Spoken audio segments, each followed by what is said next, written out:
compartimos el reporte número 365 del Ministerio de Salud de la Nación en relación a la pandemia por el nuevo coronavirus, la situación actual, las recomendaciones y las medidas implementadas.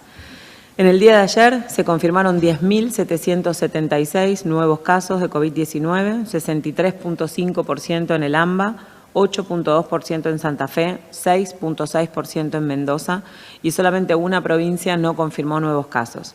546.481 son los casos confirmados desde el inicio de la pandemia, 13 casos en las Islas Malvinas. Cuando analizamos el promedio diario de casos en los últimos 7 días, ese número es de 10.668 y la tasa de incidencia es de 1.204 casos por 100.000 habitantes. 51% varones, 49% mujeres y la mediana se sostiene en 38 años. 6% de todos los casos confirmados son correspondientes a trabajadores y trabajadoras de la salud. Son 11.307 las personas que han fallecido a causa del SARS-CoV-2 por coronavirus. La tasa de letalidad en Argentina es de 2.1, la tasa de mortalidad es de 248 personas por millón de habitantes, 56.5% son varones, 43.5% son mujeres y el promedio de edad de las personas que han fallecido. Las 24 provincias han confirmado casos y cuando analizamos la ocupación, las personas que están internadas en unidad de terapia intensiva con diagnóstico confirmado de SARS-CoV-2 reportado por las jurisdicciones, el número es 2.962. Son 2.962 casos confirmados internados en unidad de terapia intensiva, 58.5% corresponden a Ciudad y Provincia de Buenos Aires, 13.8% a Mendoza, 3.3% a Córdoba. Cuando analizamos la ocupación, el porcentaje de ocupación de las camas de terapia intensiva por cualquier causa, diagnóstico confirmado de SARS-CoV-2, en estudio o cualquier otro motivo de internación, la ocupación a nivel nacional es de 60.4, en el AMBA es de 68.5 y nuevamente tenemos el reporte global de las provincias desagregado en los lugares que tienen mayor tensión, que siguen siendo la ciudad de Jujuy, el Gran Mendoza, el Gran Rosario, lo que significa el área de Salta, de Orán y Tartagal, el departamento de General Roca en Río Negro y el trabajo en relación a la ciudad de Neuquén. Se han recuperado 419.513 personas. En el día de ayer se dieron 9.742 altas, eso corresponde al 76.8% del total de los casos confirmados que se han recuperado. Y en Argentina se han descartado 847.234 casos, 98.3% se han descartado por laboratorio. El total de test que se han realizado desde el inicio de la pandemia es de 1.563.241. En el día de ayer, 23.140 test se han realizado en todo el país, en los laboratorios públicos y privados de las 24 jurisdicciones. El número de test por millón de habitantes es de 34.450. El porcentaje de positividad promedio desde el inicio de la pandemia en Argentina es de 39,24. En el día de ayer fue 44,4 en el país. En Ciudad de Buenos Aires 31,2, en el Gran Buenos Aires 44,6 y en el resto del país 49,3%.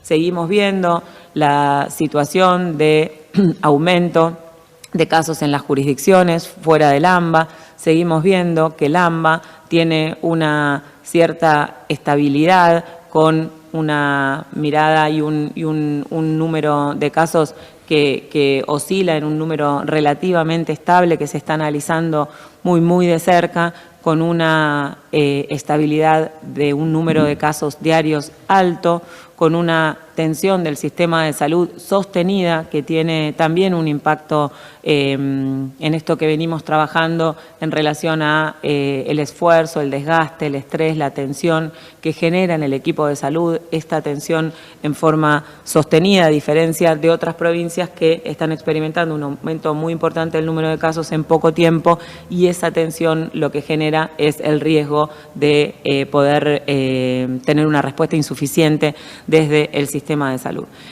Trabajando con las jurisdicciones en este sentido, seguimos con un equipo de salud en Rosario que está trabajando en toda la provincia para implementar el detectar, va a permanecer durante por lo menos un par de semanas para trabajar en lo que significa el fortalecimiento del trabajo en territorio.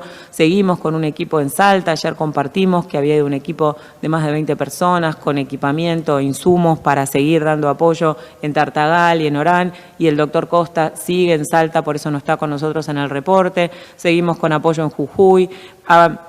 Quedado equipo en Río Negro y en Neuquén. El martes está viajando un grupo de epidemiología a Córdoba para trabajar en la situación epidemiológica de la provincia y trabajar en conjunto con Río Cuarto.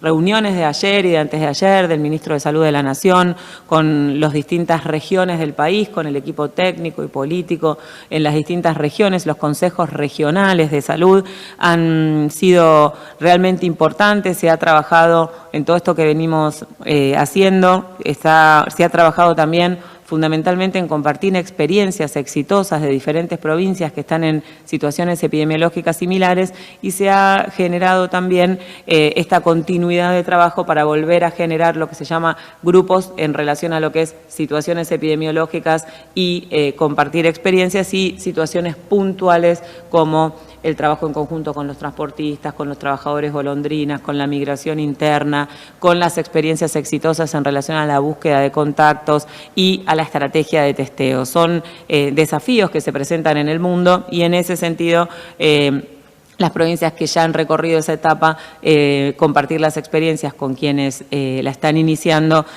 con la mirada federal y con una mirada sanitaria y con la lógica de nuestro país, con las experiencias de otros países, es bien relevante.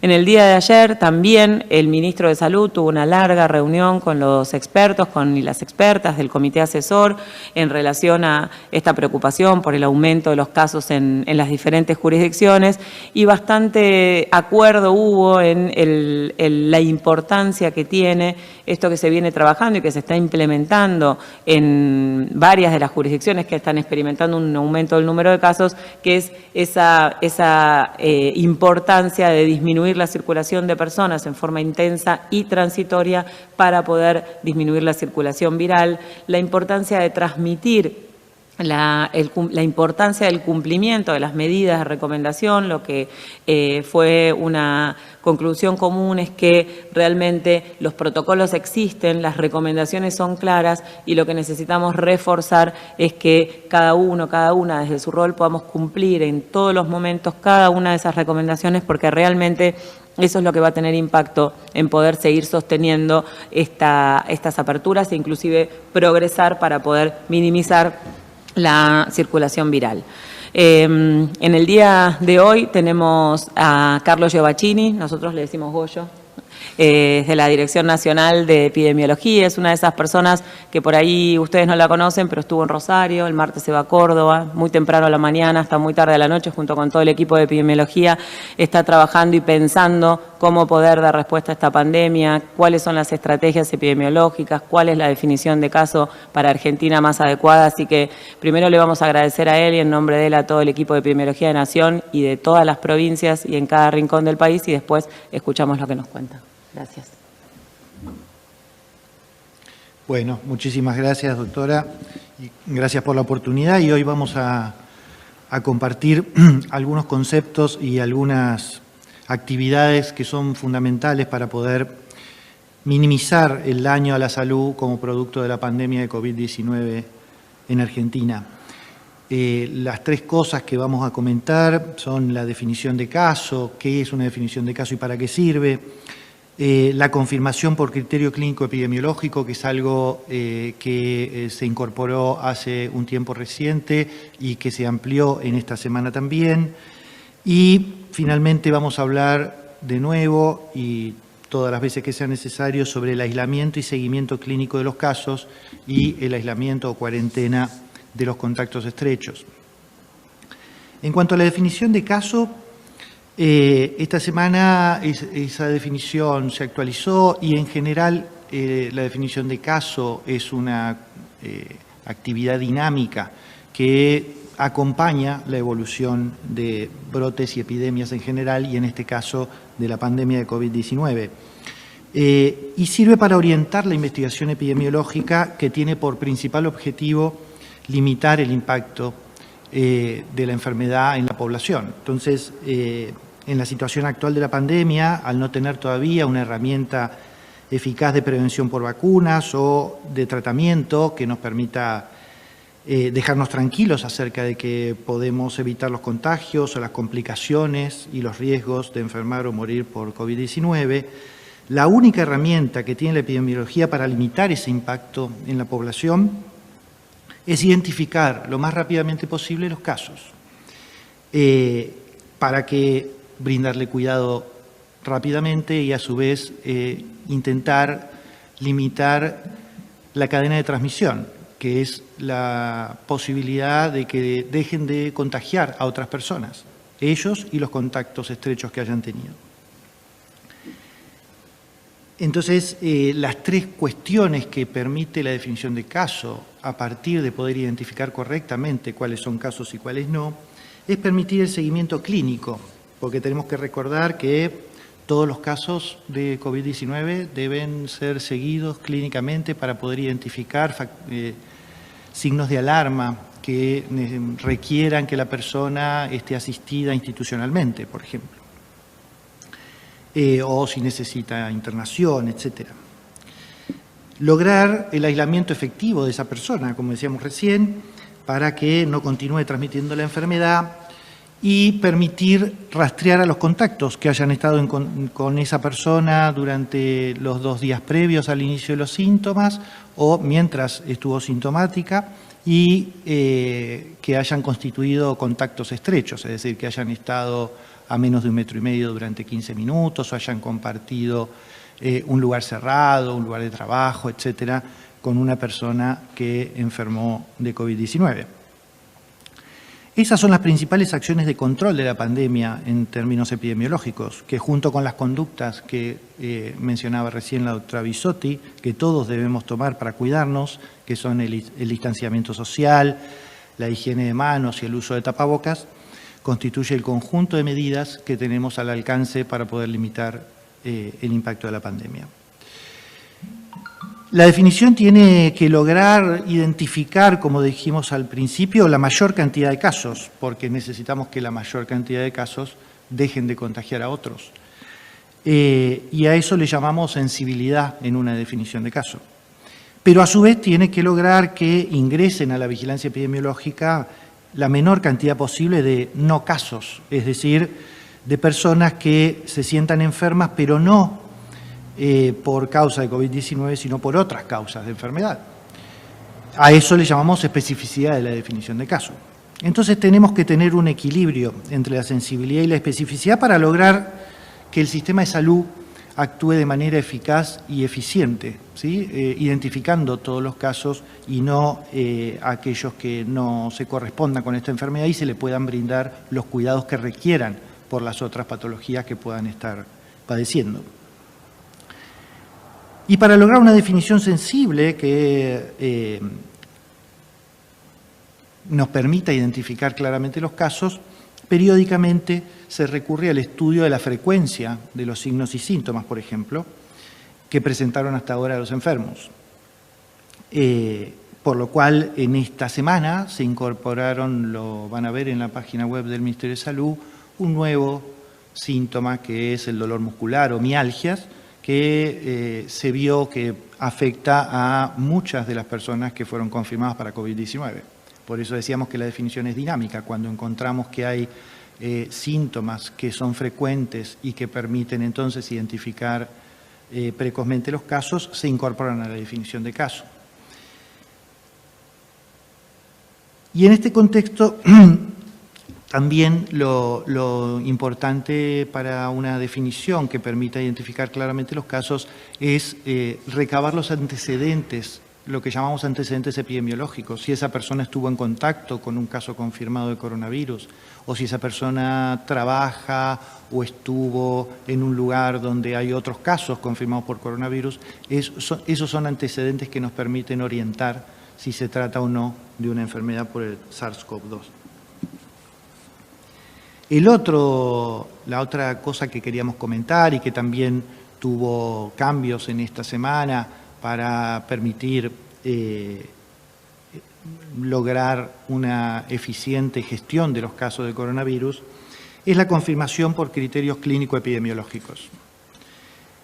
El otro concepto que esto implica es que una persona que se encuentra cursando la enfermedad de COVID-19 y que tiene algunos de los antecedentes que mencionamos recién, puede ser confirmada por estos criterios, por tener una clínica característica y por tener un antecedente epidemiológico que lo justifique.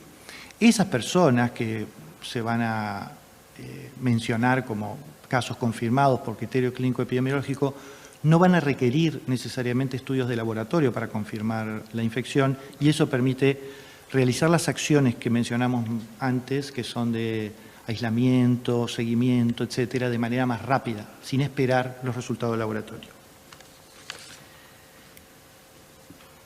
Y finalmente queremos hacer énfasis en el aislamiento y la evaluación de los casos y en la cuarentena o aislamiento de los contactos estrechos. Todas las personas consideradas casos, tanto por pruebas de laboratorio como por criterio clínico epidemiológico, que tengan síntomas leves, deben ser evaluadas clínicamente a diario para identificar, como dijimos, signos de alarma que hagan necesaria su atención en un establecimiento asistencial. Ese seguimiento podrá hacerse en forma telefónica, por telemedicina, de manera presencial, según la organización local de los servicios de salud y la estrategia adoptada por las autoridades sanitarias locales y provinciales. Todas las personas que cumplan con la definición de caso deben permanecer aisladas, y esto es muy importante, de otras personas durante al menos 10 días desde el comienzo de los síntomas, y todos los que hayan resultado contacto estrecho de las personas que resultaron casos de COVID deben estar aisladas durante 14 días luego del último contacto. El aislamiento debe ser también, y esto también queríamos enfatizar, de sus propios convivientes. Es decir, es muy común el contagio intradomiciliario. Por lo cual, idealmente, los casos deberían cumplir el aislamiento fuera de su domicilio, para garantizar e interrumpir la cadena de contagios.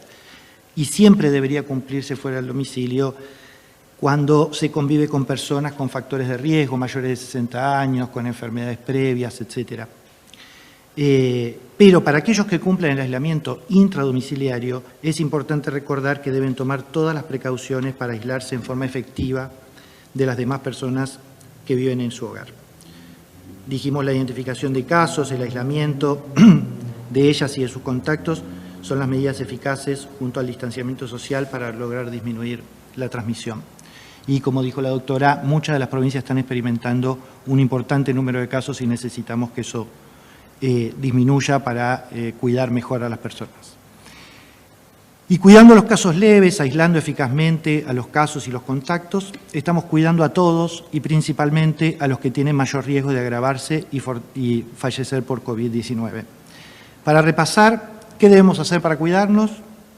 Mantenernos a distancia de las demás personas, evitar encuentros en lugares cerrados y sin distanciamiento social, usar siempre tapabocas cuando salimos de nuestras casas y si nos sentimos mal, no salir de nuestra casa salvo para solicitar atención médica, tomar contacto con el sistema de salud por los medios previstos en cada jurisdicción, si presentamos signos de alarma, consultar rápidamente a los servicios de emergencia, avisar a todos nuestros contactos estrechos cuando seamos identificados como casos, avisarle a las personas con las que estuvimos para que puedan estar aislados.